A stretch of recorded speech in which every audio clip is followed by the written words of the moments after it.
اچھا چوہے صاحب سے پوچھتے ہیں. چوہے صاحب یہ ڈاکٹر صاحب جو بات کر رہے ہیں وہ واقعی اتنی سادہ ہے کہ یہ سیاسی مفاد ہے, چھوٹے چھوٹے مفادات ہیں اور اپوزیشن اس کو نہیں مان رہی. لیکن ایک خبر آپ کو بھی پتہ ہے, میں بھی آپ کو بتا دیتا ہوں, بند کمرے میں جو پس پردہ ملاقاتیں ہوئیں, زرداری صاحب کی ہوئیں, بلاول کی ہوئیں, شہباز شریف صاحب کی ہوئیں, وہاں پہ تو انہوں نے اتفاق کر لیا تھا کہ ہم فیٹف کے معاملے میں کسی قسم کی کوئی بارگیننگ نہیں کریں گے اور اس کو جانے دیں گے اور پاکستان کو کے لیے کوئی مشکلات پیدا نہیں کرنے دیں گے. تو پھر یہ معاملات کیوں خراب ہوئے؟ کہاں پہ خراب ہوتے ہیں؟ وزیر اعظم نے جو ویٹو پاور استعمال کیا اس کے بعد ہوئے ہیں.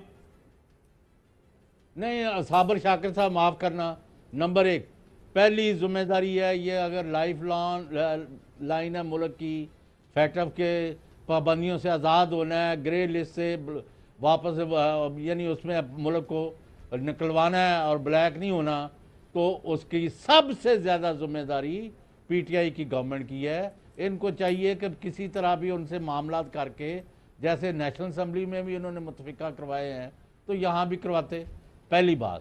اب اگر پارلیمنٹ میں ان کی اکثریت ہے تو پھر ایشو نہیں ہے.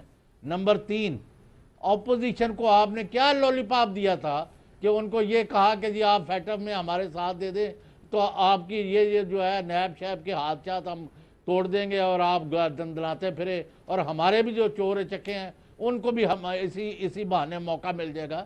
آپ کھل کے بتائیں ڈاکٹر وسیم شہزاد صاحب کہ بھئی آپ کا ارادہ کیا ہے, فیٹف سے کہ اس پابندیوں سے آزاد ملک کو کرانا ہے یا یہاں دنگل لگانا ہے؟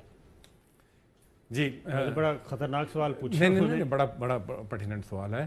دیکھیں اس میں ہم نے تو فیٹف سے اس ملک کو آزاد کرانا ہے اور اس کے بعد ہم نے ایسا کوئی کام بھی نہیں کرنا کہ جن کاموں کی وجہ سے پاکستان فیٹف میں گیا.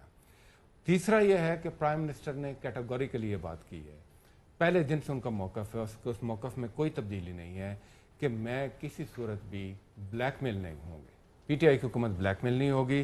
اور نیب ہو یا دوسرے, دیکھیں احتساب کے نام پر, احتساب کے وعدے کے ساتھ پی ٹی آئی کی حکومت جو ہے لوگوں نے ان کو اقتدار میں لائے تھے, تو اس احتساب سے تو پی ٹی آئی کی حکومت پیچھے نہیں ہو سکتی. پرائم منسٹر کی کسی ایک سٹیٹمنٹ آپ مجھے بتا دیں جہاں پر وہ اپنے موقف سے 1 انچ پیچھے ہوئے ہوں, نمبر 1. نمبر 2, جب بھی اپوزیشن سے معاملات ہوئے, دیکھیں اپوزیشن کی امینڈمنٹس مانی گئی, یہ کوئی پہلا بل نہیں آیا, اس سے پہلے بھی فیٹف کے بل آئے اور ان فیٹف بلز کے اندر اپوزیشن کی امینڈمنٹس مانے گی. اور مزے کی بات یہ ہے کہ جب نیشنل اسمبلی میں امینڈڈ بل سینٹ میں آتا ہے تو وہ پھر مزید اس میں انہوں نے امینڈمنٹس لے کر آئے. کمیٹی میں گیا, کمیٹی میں امینڈمنٹس آئی, ہاؤس میں آیا, ہاؤس میں جب ٹریڈیشن تو یہ ہے, ٹریڈیشن کی میں بات کر رہا ہوں. اچھا وہ جو بات کر رہے ہیں, ایک جملہ, ٹریڈیشن یہ ہے کہ جب کمیٹی کی رپورٹ آ جاتی ہے تو نارملی وہ حتمی سمجھی جاتی ہے, مطلب لیکن اس میں قانونی طور پر گنجائش ہوتی ہے مزید امینڈمنٹس لانے کی.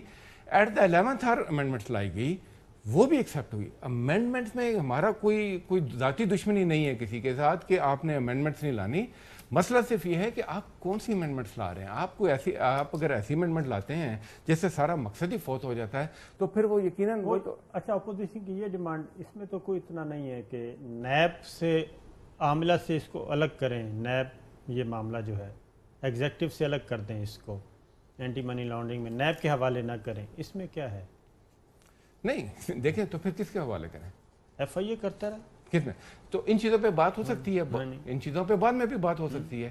میرا پوائنٹ صرف یہ ہے کہ آپ اس وقت فوری ریلیف مانگ رہے ہیں. اس وقت نیب میں متبادل حل کیا ہے جی, آپ یہ میں بتا رہا ہوں نا وہ کیوں کہہ رہے ہیں. نیب میں اس وقت آپ کے کیسز چل رہے ہیں, جوائنٹ سیشن بلائیں گے. نیب میں اس وقت آپ کے کیسز چل رہے ہیں, آپ کے ٹی ٹی کا کیس چل رہے ہیں, فیک اکاؤنٹس کے کیس چل رہے ہیں. آپ سیدھا اپنے لیے این آر او مانگ رہے ہیں.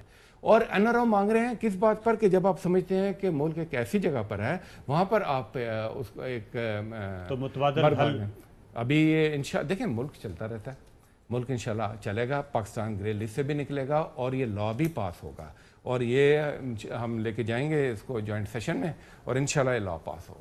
جوائنٹ سیشن میں لا پاس ہوگا. اچھا ایک اور بھی چوہے صاحب, ایک اور طریقہ بھی تو ہو سکتا ہے کہ جس طریقے سے چیئرمین سینٹ کی تحریک عدم اعتماد ناکام ہوئی تھی تو یہ بل بھی تو سینٹ سے اسی طریقے سے پاس کروایا جا سکتا ہے اگر اپوزیشن نہیں مانی تو. نہیں اب ریجیکٹ ہو گیا تو پھر مطلب دوبارہ آپ کا کوئی امینڈمنٹ کر کے کر لیں. اب تو جوائنٹ سیشن ہے، جوائنٹ سیشن ہے اور قومی اسمبلی اس کی کیا پوزیشن ہے؟ نومیریکل اسٹرینتھ ہے ان کے پاس؟ بالکل اس میں نمبر گیم تھوڑی سی بہتر ہو جائے گی، کیونکہ جو کمی ہے سینٹ میں وہ دور ہو جائے گی قومی اسمبلی میں. کیونکہ جب جوائنٹ سیشن بلایا جاتا ہے تو اس کا طریقہ یہ ہے کہ قومی اسمبلی اور سینٹ کا جوائنٹ سیشن ہوگا، اور اس میں اس وقت موجود اراکین کی جس طرف اکثریت جائے گی وہ لیجسلیشن، اکثریت جائے گی تو لیجسلیشن ہو سکتی ہے. تو اس میں جوائنٹ سیشن کی کل حاضر تعداد کی سادہ اکثریت چاہیے ہوگی. یہ قانون یہ کہتا ہے اور اس طریقے سے یہ قانون منظور ہو سکتا ہے. ایک اور بات آپ نے کہی تھی وہ میں تھوڑی سی تصحیح کر دوں کہ قومی اسمبلی میں یہ اپوزیشن کے اتفاق سے بل پاس نہیں ہوا، بلکہ یہ کثرت رائے سے ہوا ہے. اور اپوزیشن نے جو ترامیم تجویز کی تھیں پیپلز پارٹی اور مسلم لیگ نواز نے، وہ ریجیکٹ ہو گئی تھیں قومی اسمبلی سے، اور توقع یہ کی جا رہی تھی کہ شاید ادھر ہو جائے. لیکن ایک اور بات میں بتا دوں اپنے ناظرین کو کہ فیٹف کی گرے لسٹ سے اگر ہم خدا نخواستہ بلیک لسٹ میں چلے گئے تو اس سے ہوگا کیا؟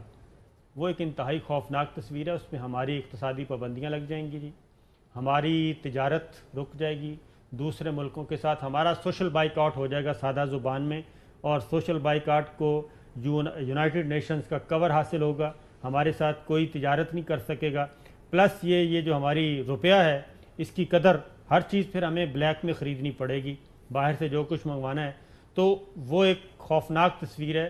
اس میں آپ اندازہ نہیں کر سکتے کہ اگر ہم خدا نخواستہ بلیک لسٹ میں چلے گئے تو اس کے لیے ہمیں پھر کیا کیا جتن کرنے پڑیں گے واپس آنے کے لیے. تو چوہے صاحب، شیخ رشید صاحب کا بھی سنواتا ہوں، وہ بھی فیٹف سے بارے میں بولے ہیں.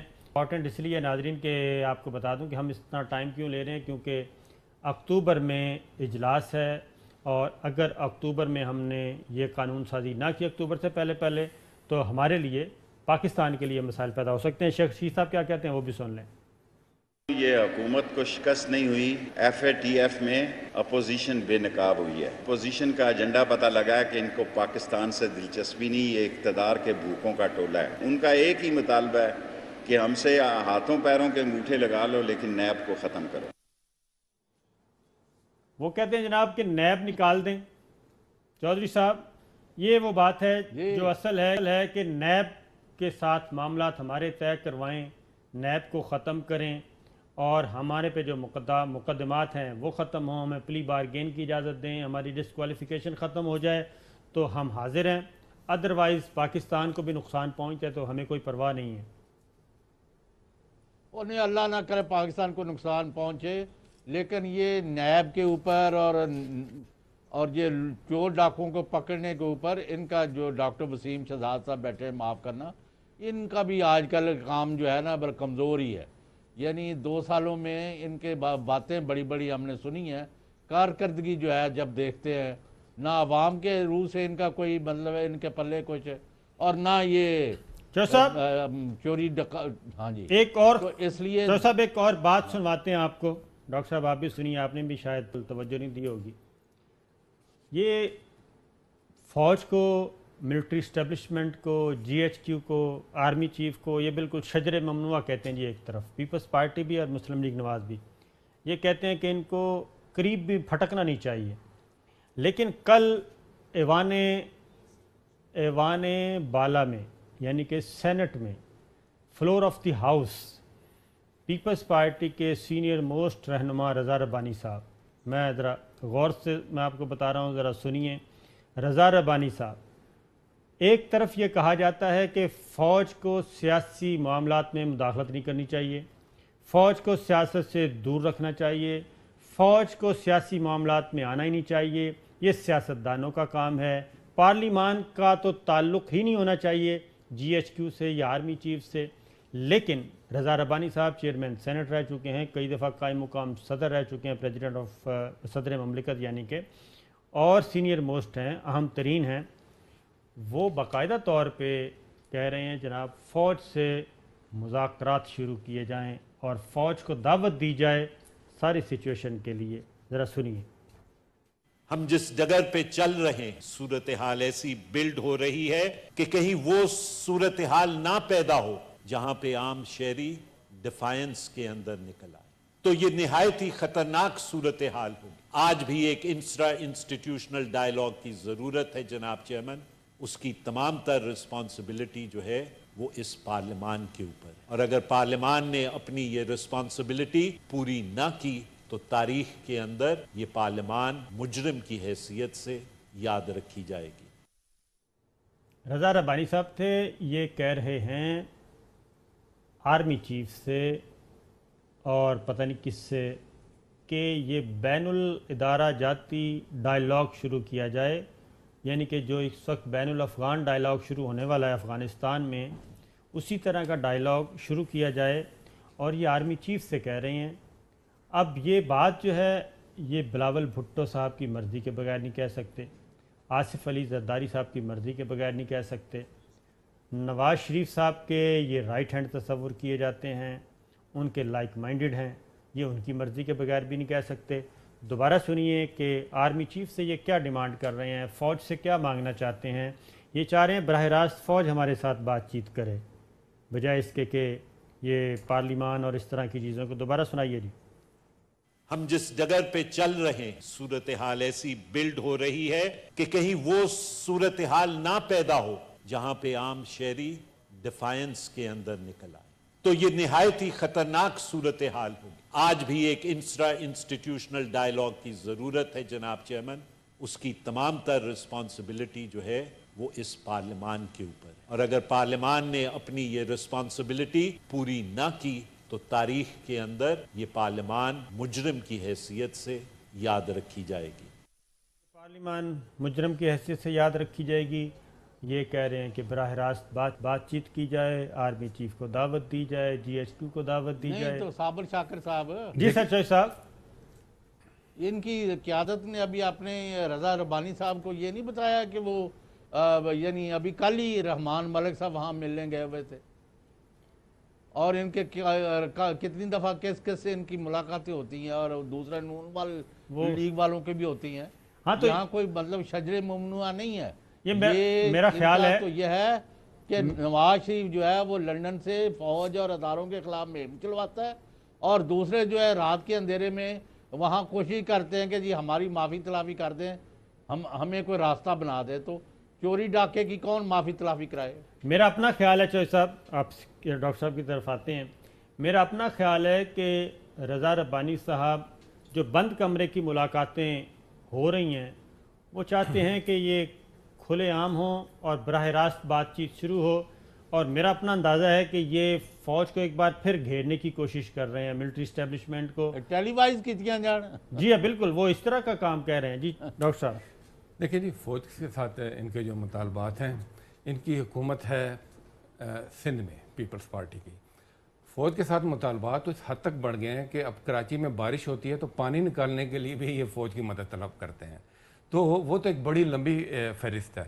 دوسری بات یہ دیکھیں، پاکستان میں ادارے ہزار خامیاں ہوں گی، مگر اداروں نے اپنے آپ کو امپروو کیا ہے، بہتر کیا ہے۔ عدلیہ کا ایک ادارہ، میڈیا، پارلیمان، اسی طرح جو ایک سول ملٹری ریلیشن شپ میں ایک ٹسل ہوتی تھی، ایک جو انسیکیورٹی کا ایلیمنٹ ہوتا تھا، وقت کے ساتھ وہ بھی ختم ہوا۔ اور وہ میں کووڈ کی اگزامپل دیتا ہوں، ابھی کرونا والا ایشو ہوا، آپ دیکھیں آپ کو وہاں پر فیڈرل گورنمنٹ، پروونشل گورنمنٹ، فوج اور دیگر ادارے ساروں کا ایک زبردست قسم کا آپ کو وہاں پر سنرجی نظر آئی، اور اس کا نتیجہ ایک اچھی سکسیس میں ہوا۔